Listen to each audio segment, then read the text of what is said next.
Pessoal, boa tarde a todos. Acho que agora nós conseguimos aqui resolver alguns probleminhas que nós tivemos aí no início da transmissão.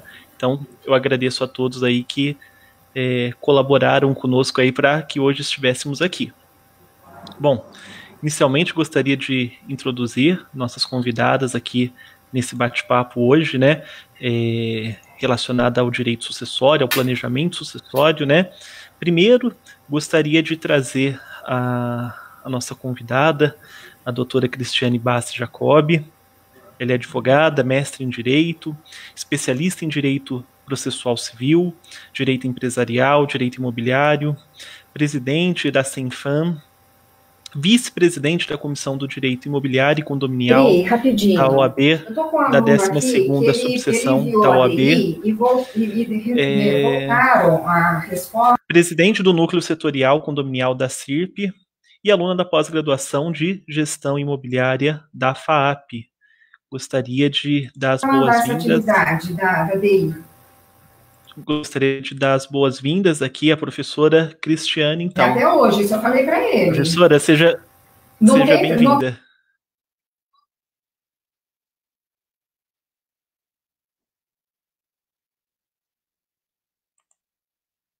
De conexão, e eu não estava conseguindo nem ouvi-los e nem vê-los. Perfeito, então só para retomar, professora, eu já, enfim, já noticiei que nós tivemos alguns problemas aí para iniciar a nossa live, né, mas que está tudo sendo reestabelecido. Eu acabei de fazer a sua apresentação, agradecer, né, a presença hoje aqui conosco, né, e passando a palavra para você, só para dar um oi para o nosso pessoal aqui da nossa live. É um prazer estar aqui com vocês hoje. Boa tarde. E o tema que a gente vai discutir hoje, vai trocar ideia, é algo que para mim é de muito carinho, porque desde o início da minha carreira eu trabalho com o aspecto do direito sucessório, e então eu fico muito honrada de poder estar aqui com vocês hoje, dividindo um pouco do meu dia a dia. Nós que ficamos, né, agradecidos para tirar um tempinho para conversar com a gente, bater esse bate-papo, né. Gostaria também de apresentar aqui a doutora Miriam Bassi de Oliveira, mestre em Direito, coordenadora do curso de Direito da Faculdade Anhanguera de Sertãozinho, professora universitária da Faculdade Anhanguera lá de Sertãozinho também, e da Faculdade Regis de Ribeirão Preto. Doutora Miriam, boa tarde, seja bem-vinda. Oi, Renato, tudo bem? Cristiane, tudo bem? A alegria é minha de estar aqui, né? Ainda mais nessa época de reclusão, ficar um pouco junto assim é muito bom, né? E especialmente ouvir a Cristiane falar de um tema que ela domina tanto, né? Então é um prazer mesmo estar aqui. Como a professora Miriam bem trouxe para nós aqui, sempre gostoso, né, sempre prazeroso, né, estar com amigos, estar com pessoas queridas, principalmente nesse período aí que a gente tem que se abster de estar presencialmente, de se abster aí de fazer, não uma live, né, mas uma palestra, um bate-papo, um evento, né, nas respectivas faculdades, tanto a Faculdade Anhanguera aqui de Ribeirão, como a unidade lá de Sertãozinho.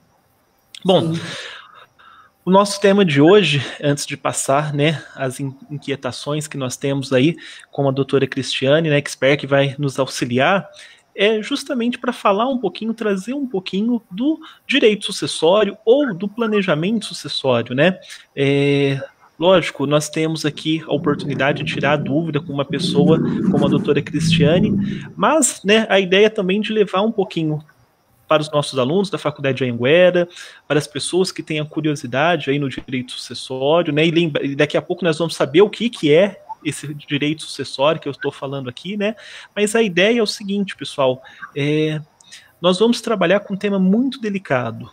Normalmente, né, ou, né, principalmente, o direito sucessório, ele vai à tona em momentos aí que acontece um falecimento, acontece a morte de um ente querido e eu preciso transmitir esses bens. Então, o planejamento sucessório, né, nós costumamos dizer aí que é uma forma até um carinho que essa pessoa, né, que não mais está conosco presencialmente, fez para a sua família, fez para os seus herdeiros, porque ele antecipou todo um procedimento ou todo um processo para regulamentar esses bens, né, para que não houvesse qualquer dispêndio ou qualquer, né, briga, conflito entre esses entes.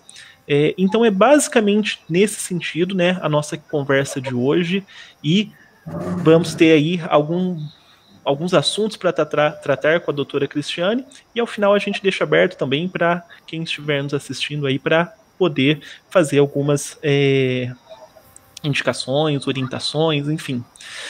Em primeiro lugar, doutora Cristiane, né? Estamos falando aí de direito sucessório, sucessão, né? São planejamento sucessório, são várias palavras, né? Para quem é do direito, né? Ou para quem está estudando, iniciando seus estudos aí no direito, é comum. Mas o que significa, né? O que é cada um desses institutos? É bem importante a gente fazer essa introdução, porque quando a gente fala de direito sucessório e de sucessão, pressupõe que alguém vai suceder alguém frente a alguma coisa, né? Então, a sucessão é o ato ou efeito de suceder. E no nosso caso, quando a gente fala em direito sucessório, a gente está falando de sucessão patrimonial, né? Então, o direito sucessório é aquele que é regulado pelo Estado. Nós temos as diretrizes, tanto no Código Civil, como no Código de Processo Civil, temos as questões tributárias que são estaduais, que é a questão do ITCMD. Então, existe uma regulação do Estado para que essa passagem do bastão para os herdeiros seja feita de forma igualitária para todos, né? Ou, se for fazer algo diferente, né, for criar algo diferente, que pode ser feito dessa forma também, mas que sejam respeitados os critérios estabelecidos pelo Estado. Então, quando a gente fala em sucessão, pressupõe um falecimento, pressupõe a morte de alguém, e a gente está acostumado, a gente trabalha com isso dia a dia, então, para a gente é normal. Mas para a maioria das pessoas, quando a gente fala em direito sucessório, é algo que as pessoas atrelam com algo triste, né? Algo que você não quer falar da morte. Não falar da morte é algo que não é interessante para a maioria das pessoas.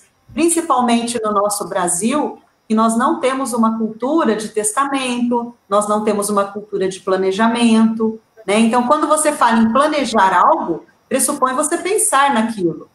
E tem gente que não gosta nem de pensar. Quando um pai chega para um filho e fala que ele está pensando em planejar a sucessão dele, tem filho que fica desconcertado, falou, eu não quero ouvir isso porque eu não quero pensar na sua morte. E às vezes tem o contrário também. Existem filhos ou netos ou parentes que abordam esse assunto, algumas vezes há um cunho de interesse pessoal, outras não, né? E aí, muitas vezes, eles são mal vistos, porque parece que você já está matando a pessoa em vida. Então, nós temos ainda um ranço em relação a essa questão por conta disso. Há um tempo atrás, foi super interessante, eu dei uma palestra lá na ASTI, só para empresários, a gente estava falando de empresas familiares, e planejamento nesse âmbito. E aí, teve um neto que foi com seu avô.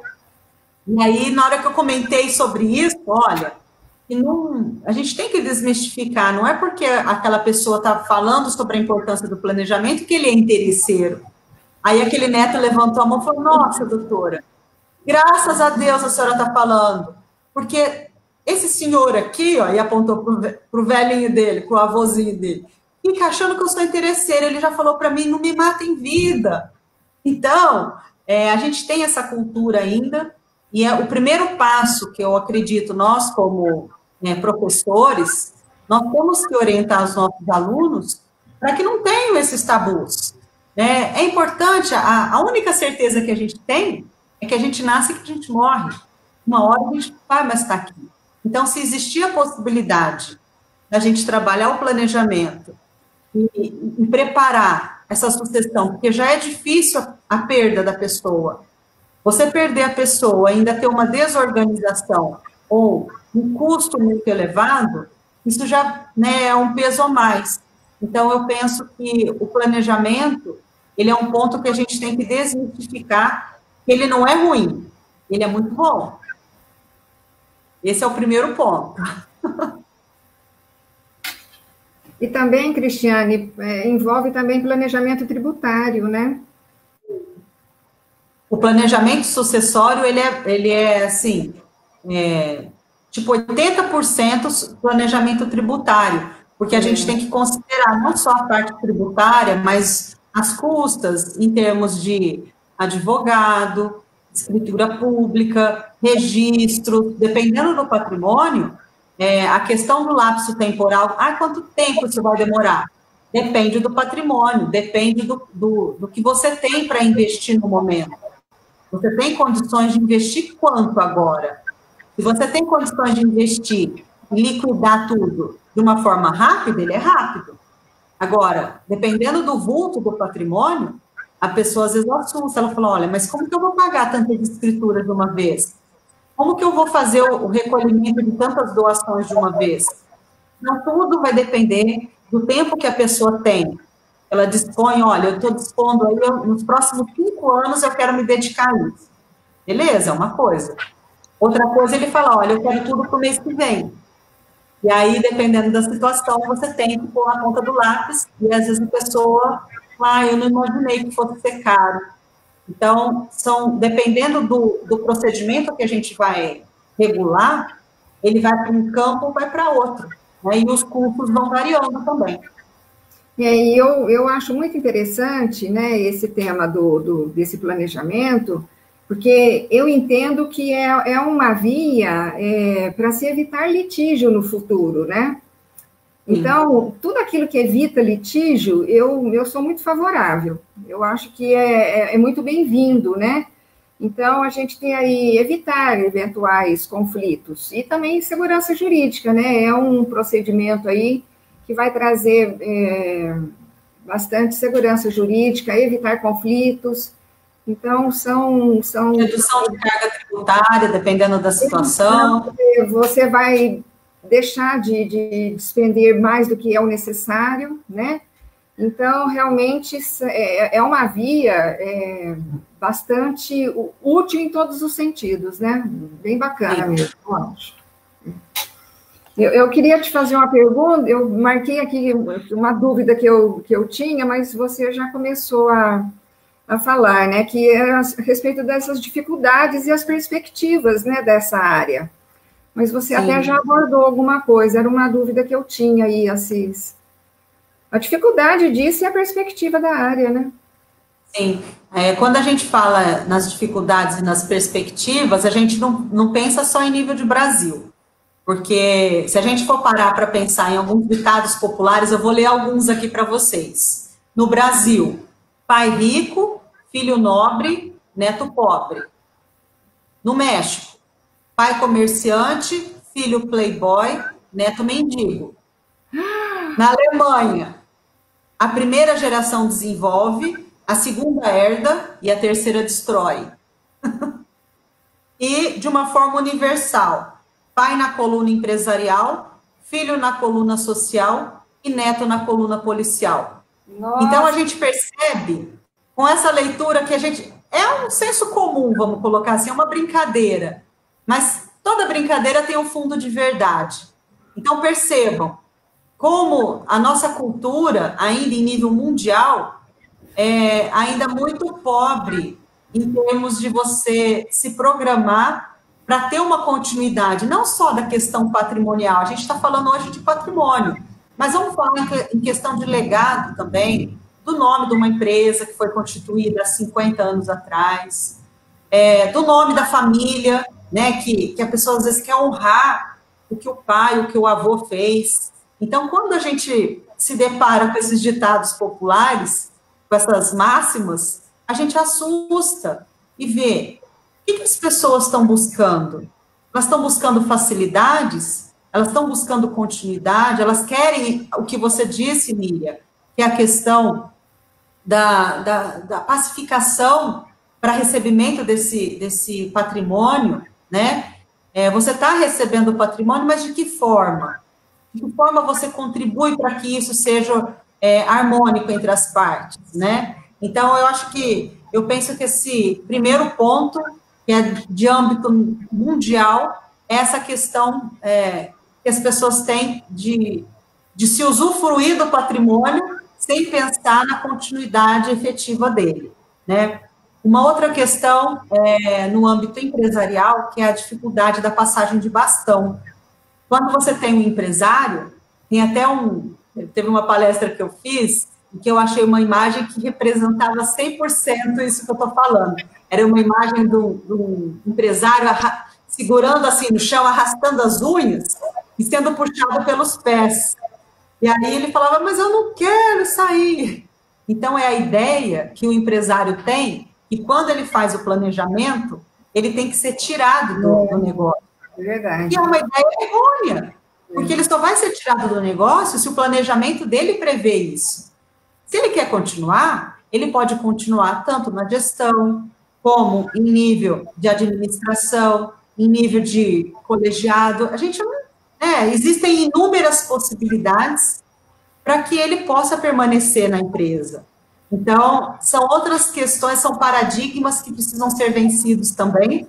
Então, nesse âmbito da passagem do bastão, eu posso planejar a minha passagem de bastão ao longo do tempo. Eu posso fazendo algo assim, devagar, e numa constante, para que eu possa, inclusive, acostumar com isso e gostar do próximo passo. Eu ficar num outro nível de empresariado, né? Outra questão é o projeto de continuidade.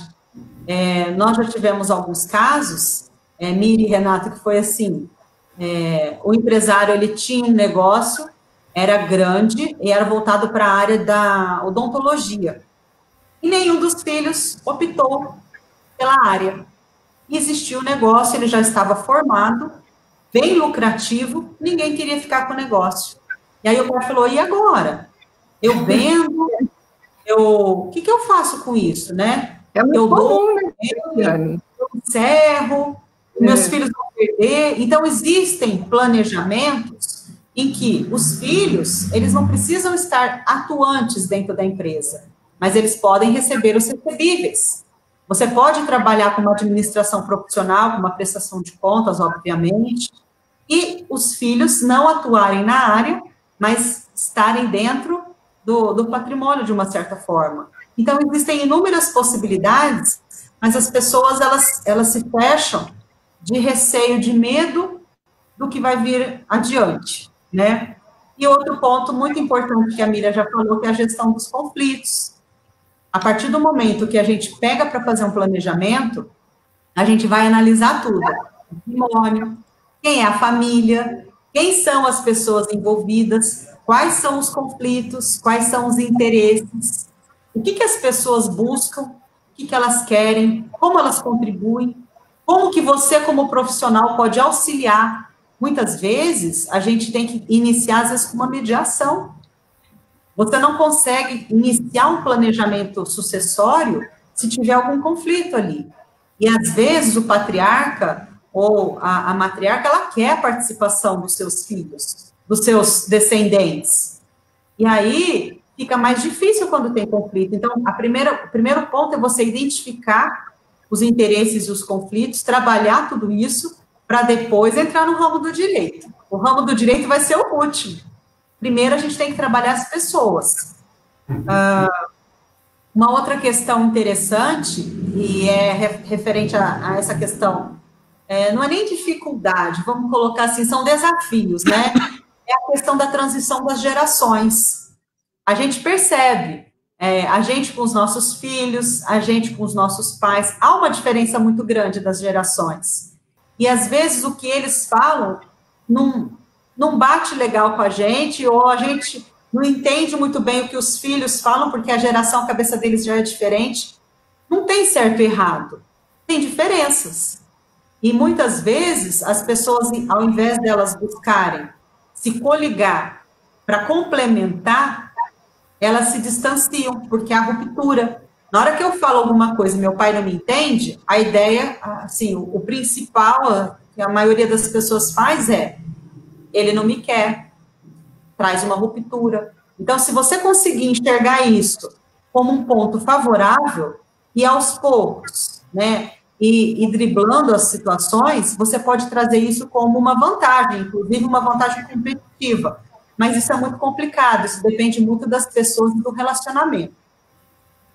A questão dos tipos societários também é um outro ponto, porque quando a gente vai identificar qual é o melhor caminho para a gente trabalhar o planejamento sucessório, se tem uma empresa envolvida, qual que é o tipo sucessório que a gente vai utilizar? O que as pessoas estão buscando? Então, antes da gente ainda vai falar um pouquinho disso, mas antes da gente falar especificamente dos instrumentos jurídicos que vão ser usados, a gente tem que entender quais são as necessidades, o que eles querem atingir. Porque a gente não pode, como profissional, falar, olha, a receita do bolo está aqui, é essa, isso aqui já deu certo, vamos fazer. Não, a gente tem que entender qual a necessidade da família, qual é o contexto que a família tem patrimonial e quais são os litígios possíveis que a gente possa vir a enfrentar no futuro. Então, a gente já tem que pensar lá na frente e trabalhar isso agora. Então, eu penso que esses são os principais pontos, além do principal, que sim, prejudica muito, que é a questão do medo do fundador do negócio, ou o medo do patriarca, dele passar o bastão e os filhos não terem a mesma diligência com os negócios ou com o patrimônio que ele teve. Então, às vezes, ele prefere ficar até o fim, porque ele sabe que com ele deu certo. Com o filho, com o neto, ele já não sabe se vai dar. Então, ele prefere não estar aqui mais quando o bastão for passado para ele.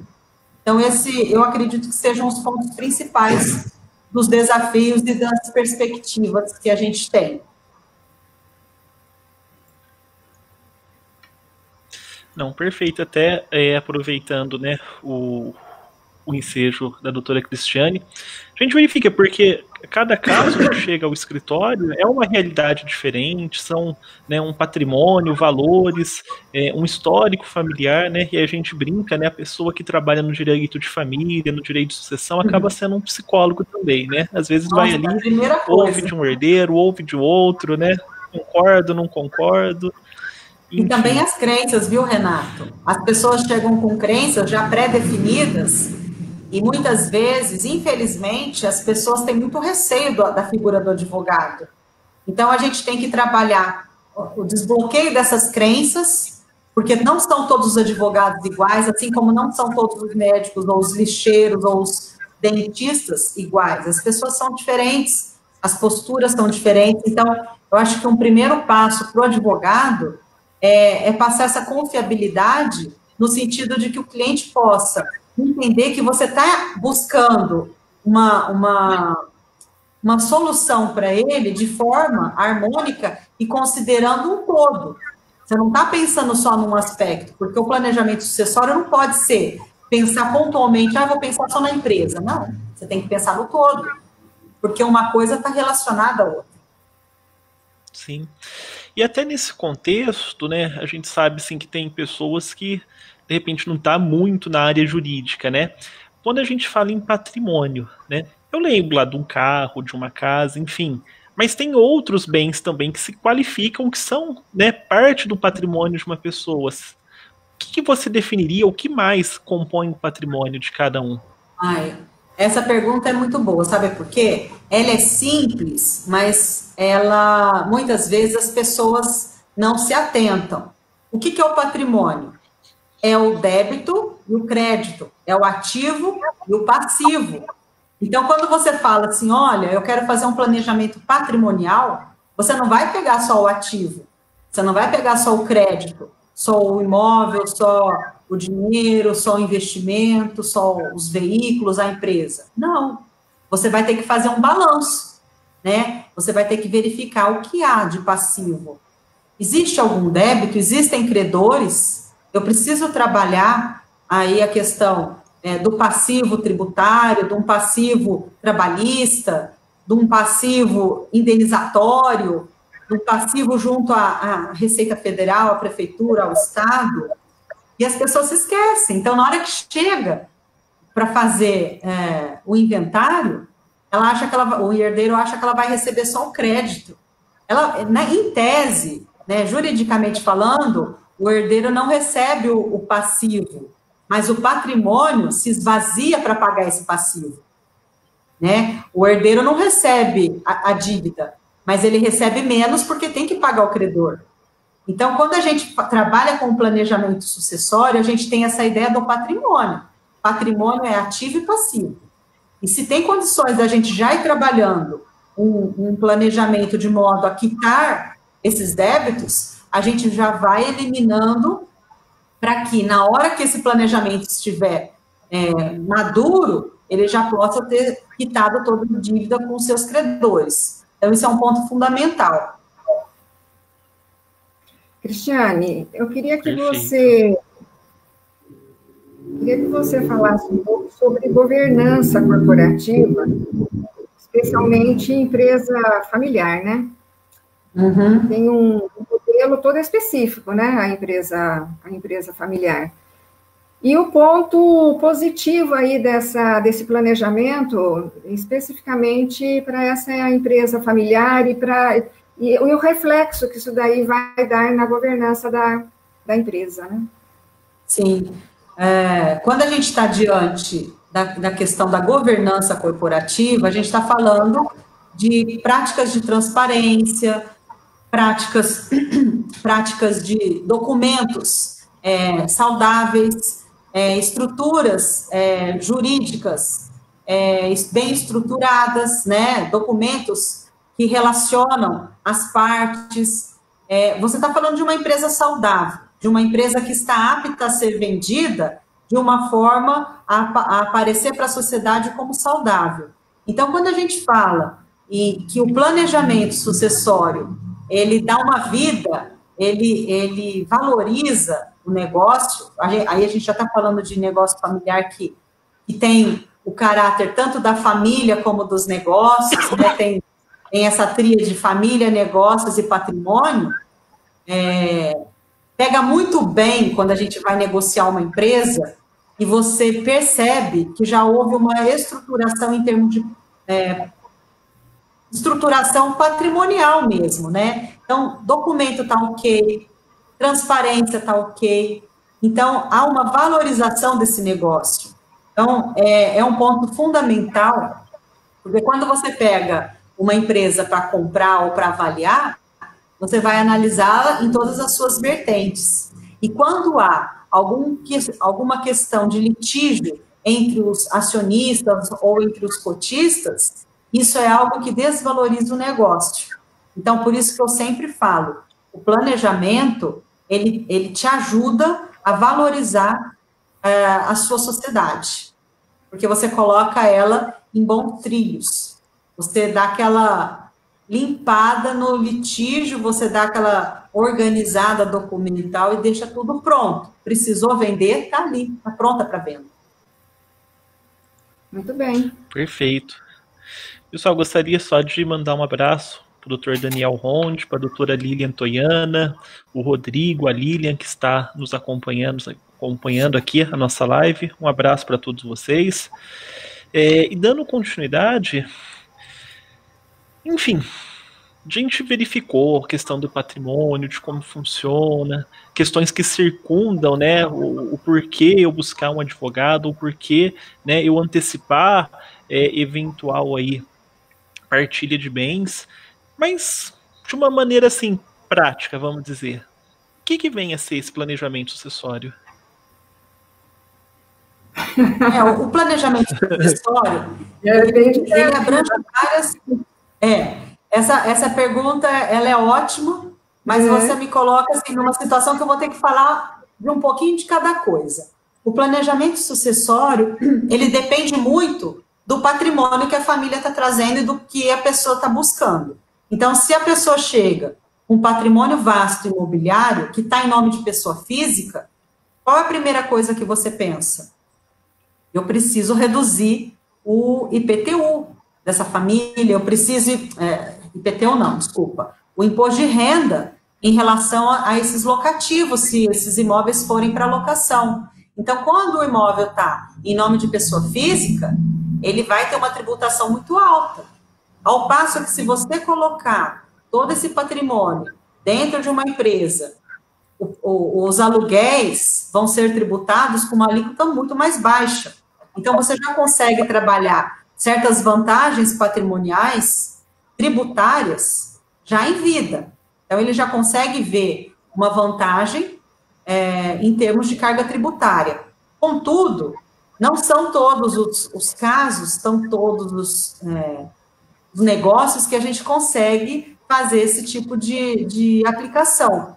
Então, a gente tem que analisar o objeto social que a gente vai colocar nessa empresa, se a gente realmente não vai ter interesse de fazer nenhuma negociação com esse imóvel, porque dependendo do objeto social, uma transação que você faz errada, você vai tributar mais. Então, por isso que é muito importante esse início de tratativa com a família, para você entender quais são os objetivos. Eu trabalho com compra e venda de imóveis. Você já não pode fazer isso. Porque se você tem interesse de vender esse imóvel, ou vários imóveis, você coloca ele dentro de uma pessoa jurídica, há uma outra incidência. Então, você tem que pensar a longo prazo. A longo prazo, como que eu penso em trabalhar esses imóveis? Aí você vai pensar no planejamento para ele.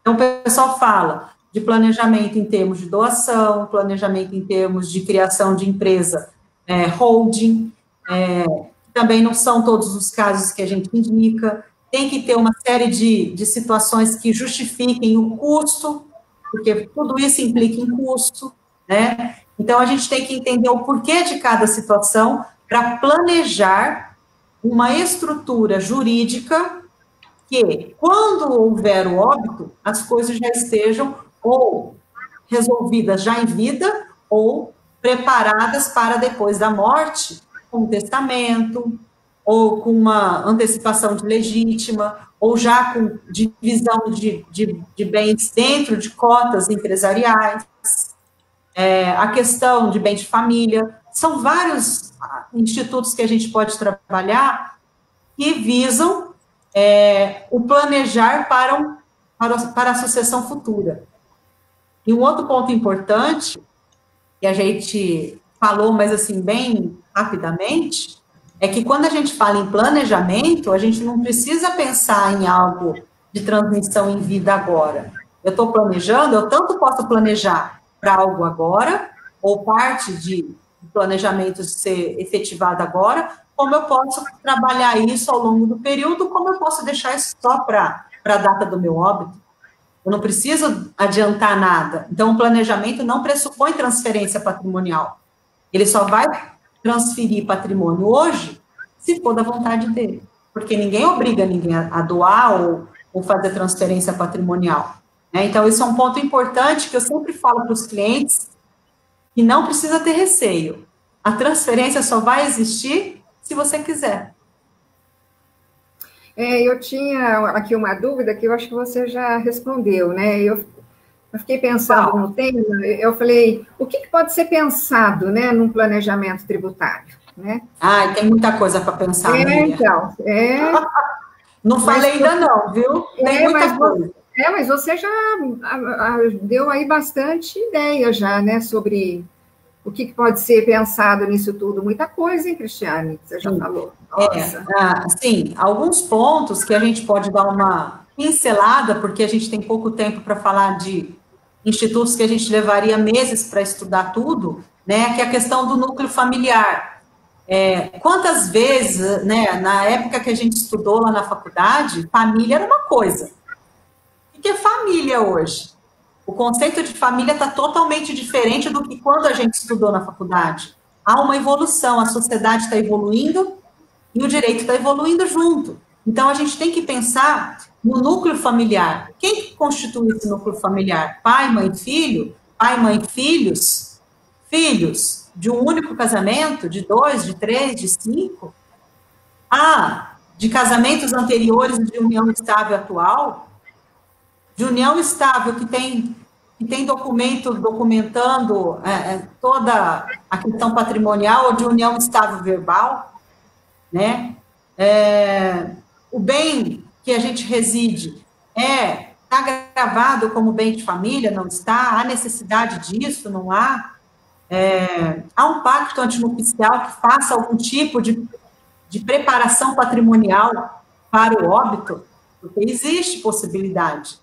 Existe no pacto antinupcial alguma descrição, algo que falasse sobre isso? Foi pensado no regime de bens, quando do casamento, em termos de patrimônio no futuro? Muitas vezes, isso já aconteceu, agora faz pouco tempo que aconteceu um inventário, em que o casal era casado em regime de comunhão universal de bens e eles tinham empresa. No regime da comunhão universal, ambos são donos de tudo, né? Eles têm uma universalidade e cada um tem, vamos colocar aí, uma meação de 50%. Há uma confusão patrimonial. Eles não poderiam ser sócios de uma empresa. Não. É bem complicado. Então, existem uma série de situações. Então, vamos imaginar, a pessoa já passou por um casamento, já passou por uma união estável e agora ela está namorando. Com essa instabilidade jurídica que a gente tem, seria interessante ter um contrato de namoro para prever que aquilo é realmente só um namoro e não é uma união estável, e isso não vai conseguir trazer lá na frente um possível imbróglio jurídico em caso de falecimento, da pessoa ingressada e opa, vocês esqueceram de mim, eu sou um companheiro. Isso já aconteceu várias vezes. E aí você tem um namorado, uma namorada, prova. Então, se você tem lá um contrato de namoro, você auxilia na produção de provas caso venha acontecer algo nesse sentido. A questão de filiação, quando aparecem filhos, né, depois da morte da pessoa, e aí toda a questão patrimonial, né, vai ter uma reviravolta, porque o patrimônio que seria dividido em 1 ou 2 ou 3 filhos passa a ser dividido com mais um que chega, né, muitas vezes chega com litígio, chega com um dissabor, infelizmente, né, nem todas as vezes a gente consegue ter uma abordagem positiva em relação a isso, é uma pessoa chegando, né, na família, mas muitas vezes não é essa a visão que a gente tem, né? E quando há necessidade, por exemplo, nesse caso que eu comentei, do regime de bens, quando o regime de bens não está atendendo a uma possibilidade de um planejamento patrimonial de acordo com o que a gente está pensando, a gente pode, sim, buscar uma alteração desse regime de bens judicialmente. Logicamente, existem alguns requisitos, você não pode ter nenhum tipo de execução, você não pode mudar a regra patrimonial com o jogo andando, que você tem credores, né? Então, existe uma série de situações que vão ser analisadas, mas você pode, sim, mudar o seu regime patrimonial, inclusive fazendo ou não partilha, e alterando o seu regime de bens para te atender melhor a um planejamento. Outra questão, olha, eu vou enfrentar um divórcio. Nós vamos fazer isso antes ou depois do divórcio? Então, são situações que têm que ser pensadas. Não pode deixar as coisas irem atropelando, porque um divórcio vai influenciar no patrimônio. Um divórcio pode demorar, dependendo, se não for um divórcio consensual, anos. A questão patrimonial pode ficar em suspenso, o divórcio sai, mas a questão patrimonial pode ficar ali, né? Atravancando a vida daquela família. Pode acontecer de já ter um óbito na família que gera um crédito, vamos colocar assim, um patrimônio para aquelas pessoas, e aquela pessoa que está fazendo o planejamento também herdeiro de um outro patrimônio, então a gente tem que esperar esse inventário sair para o patrimônio dele estar completo. A questão de interdição, uma das partes vai ser interditada, quais são as influências que isso pode gerar no planejamento. A gente já falou, né, que a criação de empresas, ou empresas de participação, que é o caso de holdings, né, que é uma empresa de participação dentro de uma outra empresa, ou criação de empresa só para gestão de imóveis, como é o caso que a gente comentou agora há pouco, de uma família que talvez tenha bastante patrimônio imobiliário e que queira trabalhar a locação deles. Outro ponto, existem bens que estão irregulares, precisa fazer uso capião, precisa regularizar a matrícula do imóvel, precisa regularizar IPTU, o valor venal está fora do mercado, está fora do valor, dá para trabalhar isso na prefeitura, vamos deixar tudo regular, tudo certo, para que quando o óbito vier, as coisas, documentalmente falando, já estejam ajustadas, né, dentro do que a gente espera de facilidade para poder fazer o inventário tranquilo. Outro ponto é a questão tributária. Eu vou fazer tipo de transação, vai incidir ITBI, vai incidir ITCMD, que é a doação, vai incidir o ITCMD no caso da sucessão, vai incidir ganho de capital. Adianta eu fazer uma manobra para... Ontem a gente fez uma live sobre ITCMD e a gente falou sobre isso. Existem algumas situações que eu posso trabalhar, por exemplo, questão de imóvel rural, eu consigo trabalhar uma redução do valor daquela fazenda, daquele imóvel rural, para fins de TCMD, mas se eu não fizer de uma forma adequada dentro do inventário, lá na frente, os herdeiros eles vão lembrar de mim e vão falar, como assim? Ela economizou 4%, X de 4%, porque reduziu o ITCMD, mas agora veio de presente um ganho de capital que é 15%. Então, a gente tem que pensar, não é resolver pontualmente, a gente tem que ter uma visão sistêmica para que a gente não figure como um instrumento que traga de sabor para o nosso cliente, né? E além da questão das escrituras e das lavraturas, né, de registros e tudo mais, porque tudo que a gente for fazer em termos de doação, pensar numa JUSCESP, tudo isso incorre em custo, né, ou investimento, que a gente fala. Mas a pessoa tem que ter o preparo econômico para isso, ou fazer aquela linha do tempo que a gente falou lá no início, de se programando, olha, primeiro eu vou fazer isso, depois eu vou fazer aquilo, porque eu não tenho liquidez para fazer tudo de uma vez, né? Então, eu acredito que esses são os pontos, assim, principais que a gente tem que pensar, Miriam. Muito bem. Sim. Cristiane, suas considerações finais, algum recado que você queira deixar, né, ao público que está partilhando conosco, né, essa rica reflexão do tema, e fique à vontade para suas considerações. Miriam, o que eu sempre falo como atuante na área é que as pessoas deixem de ter receio de falar sobre isso, deixem de ter receio de pensar sobre a morte, porque a morte é algo que vai chegar, inclusive para aquelas pessoas que a gente mais ama e a gente não quer pensar nisso, mas a gente tem que pensar. E o que a gente puder antecipar para facilitar, tanto em termos familiares, pessoais, econômicos, patrimoniais, tributários, a gente pode antecipar tudo isso e já deixar tudo preparado. E isso não significa que a gente vai antecipar e já vai passar em vida tudo, né? Então, acho que a primeira reflexão que eu gostaria de deixar bem registrado é isso, que o planejamento não implica em patrimônio transferido.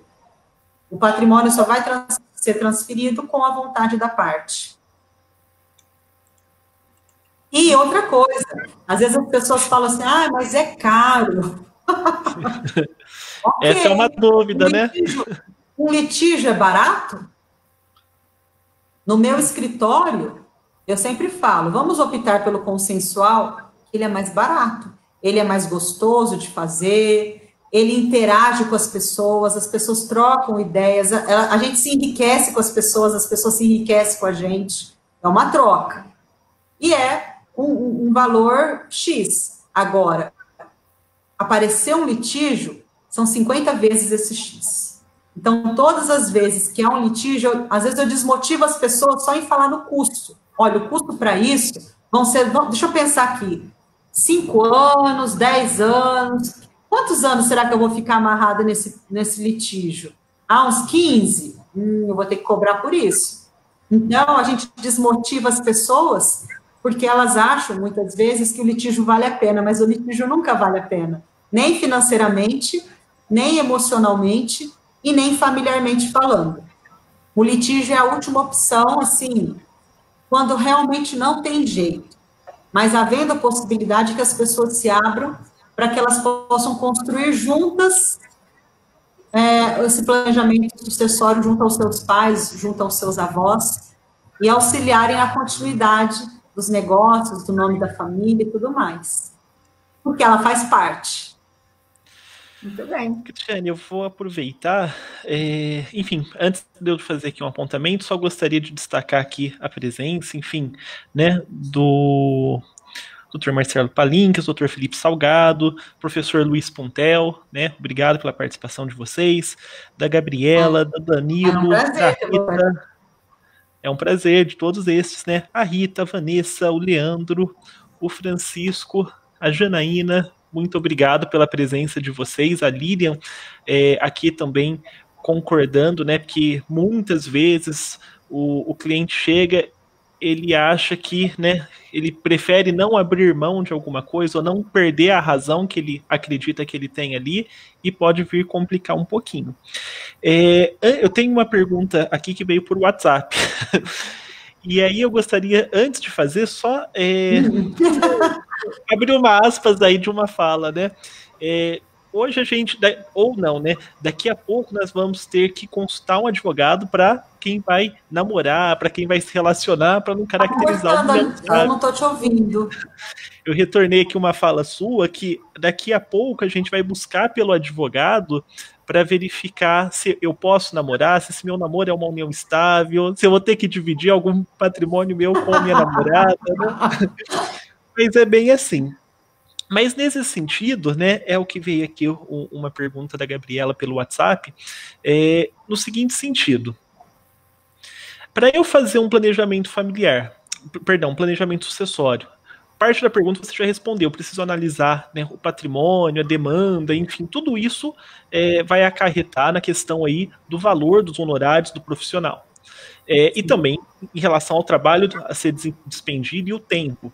Mas só existe opções judiciais ou eu consigo também, né, quais são os instrumentos, né, do planejamento sucessório? É só pela via judicial? Existe um acordo entre a família, entre os membros da família?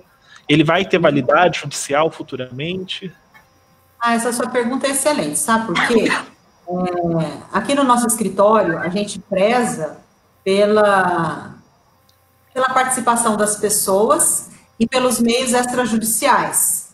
Por quê? Porque a gente tem uma maior facilidade e rapidez e resposta do que a gente está fazendo. Agora, no âmbito judicial, como a gente mencionou agora há pouco, quando eu vou fazer uma alteração de regime de bens, eu não tenho opção. Ou eu faço judicial ou eu não faço, não tem jeito. Agora, um testamento é extrajudicial, é administrativo, uma doação é extrajudicial, um pacto antinupcial é extrajudicial, a escolha do regime de bens, eu vou consultar um advogado, vou analisar todos os prós e contras, os interesses de cada parte, vamos definir qual que é o regime de bens. A questão, eu vou fazer uma doação com reserva de usufruto, vou fazer uma doação com as cláusulas de incomunicabilidade, porque eu não quero que o cônjuge do meu filho ou da minha filha se comunique com esse bem lá no futuro. É possível? É tudo administrativo, né? Testamento é administrativo, a partilha de bens amigável, a gente pode fazer ela de forma administrativa, divórcio a gente pode fazer, se não tiver, se não for litigioso, a gente pode fazer via cartório, né? Que mais? A constituição de holdings, de empresas, a gente vai precisar de um bom contador, né? A gente vai ter vinculado a JuSesp ou um cartório vinculado à área também. Então, é uma tendência bem maior para o administrativo extrajudicial do que para o judicial. O judicial é quando há conflito, e aí não é planejamento. Quando há conflito, aí a gente tem que resolver o conflito. Então, você não está planejando. Se chegou no ponto de ser litigioso, é porque o planejamento, ou ele não aconteceu, mas também pode acontecer, a gente não pode descartar. Às vezes as pessoas perguntam, mas se eu fiz um testamento, ninguém pode questioná-lo? Sim, o testamento pode ser questionado, uma doação pode ser questionada. Eu falo da importância da gente trazer todos os partícipes, todos os filhos, todas as pessoas que, de uma certa forma, vão participar dessa sucessão, para que elas possam assinar juntamente. Eu estou de acordo com a doação que meu pai está fazendo para o meu irmão. Ele assina junto. Ele é anuente. Quando ele está lá assinando como anuente, como que ele vai questionar isso lá na frente? É imoral. Então, a partir do momento que você consegue construir toda essa estrutura de planejamento, agregando as pessoas de forma que elas participem dos instrumentos, você minimiza risco lá na frente, porque elas participaram. Ela não foi obrigada a assinar como anuente, ela assinou porque ela quis. Então, eu penso que são instrumentos ricos, mas que a postura do profissional conta muito.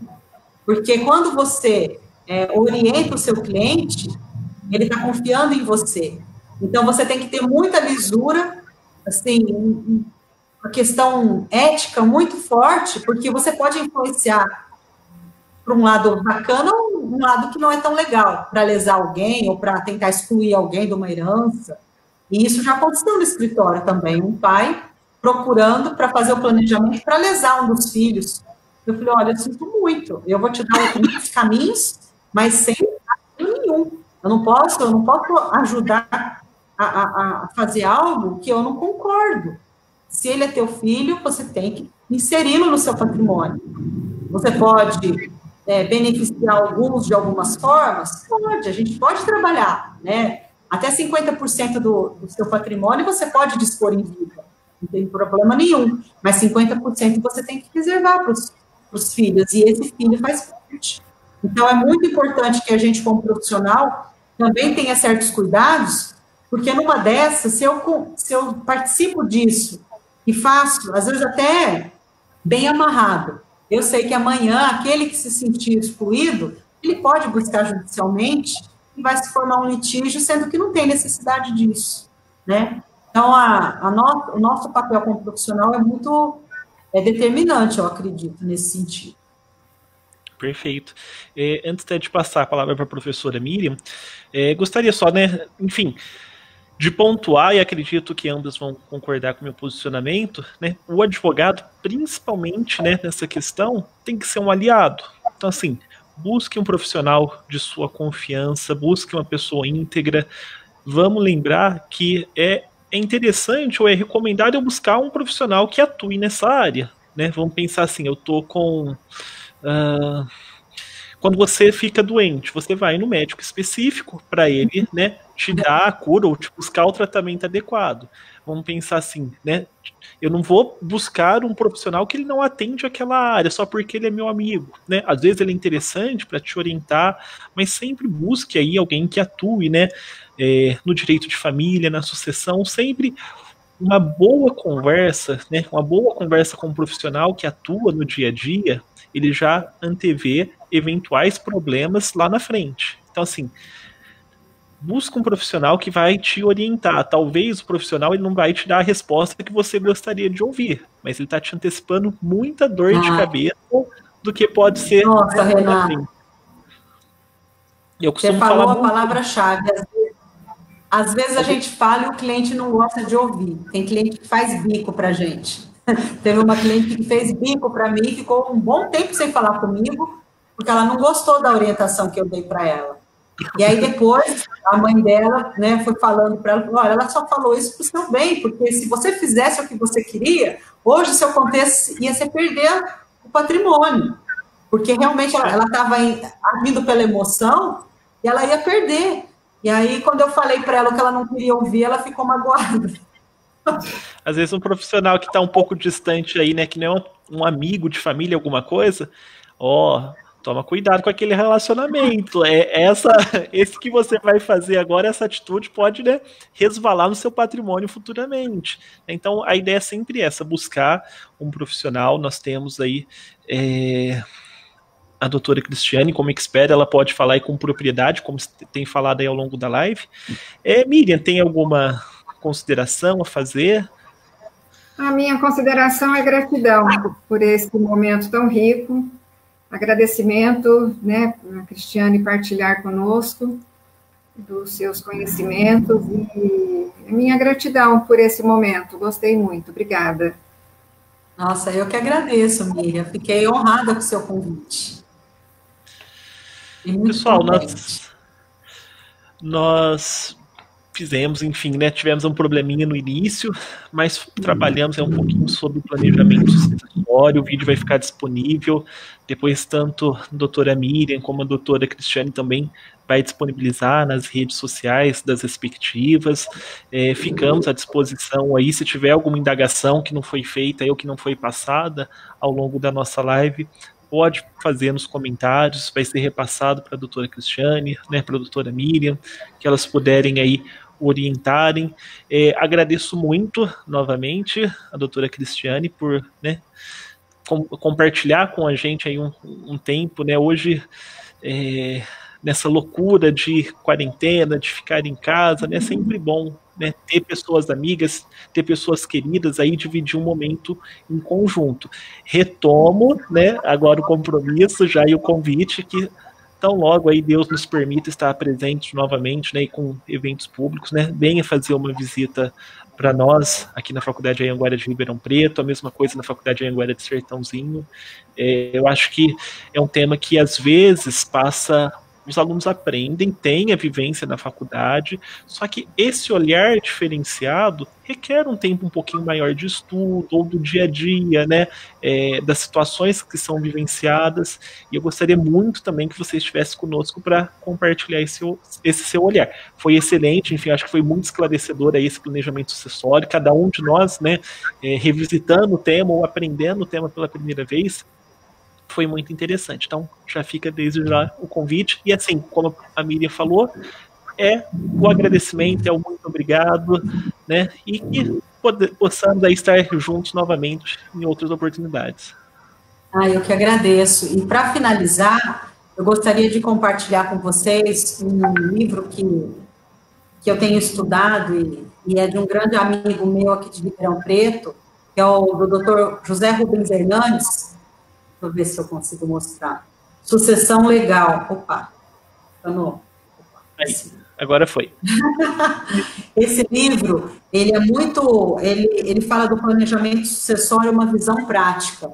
É um livro gostoso, é um livro prático, traz para a gente uma visão global de tudo isso que eu falei para vocês. Então, quem tiver interesse também em estudar um pouquinho, o professor José Rubens é excelente, e o livro dele é bem prático, bem gostoso de ler, tá? Fica aí a dica. Uma leitura ótima e um profissional excelente também. Um abraço. Excelente. Pessoal, então, é isso. Então. Muito obrigada pela oportunidade de compartilhar com vocês, estou à disposição. Se algum aluno ou alguém que estiver assistindo a gente tiver alguma dúvida também, pode mandar para a gente lá no canal, no Facebook também do Renato, e vai ser um prazer. Muito obrigado, gente. Boa tarde para todo mundo. Obrigada, boa noite para todos. Até mais, fiquem com Deus.